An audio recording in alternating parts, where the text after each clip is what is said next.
चले गए हैं वो, अब ड्रामा करने की जरूरत नहीं। माया, बारान, मैं बात करना चाहती हूँ तुमसे, प्लीज। मगर मेरा जवाब वही रहेगा, इसीलिए कोई फायदा नहीं। मेरे लिए है, क्योंकि मैं तुम्हें कुछ अहम बताना चाहती हूँ। आप लोग क्या कर रहे हैं यहाँ? गुलशा की तहकीकात कर रहे हो तुम। मैंने सोचा तुम्हारा काम आसान कर दूं मैं। सब कुछ इसमें है, तुम्हारे वादे, तुम्हारा रिश्ता और तुम्हारी यादें। इन फजूल चीजों को उठाएं और दफा हो जाएं। क्या हो रहा है वहाँ पे?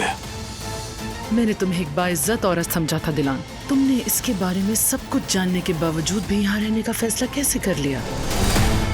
मेरा नाम है दिलान काराबे, मेरा मकाम और मेरा घर यही है। बारान को जानती हूँ, मुझे इस पर पूरा यकीन है। झूठी है ये सब चीजें।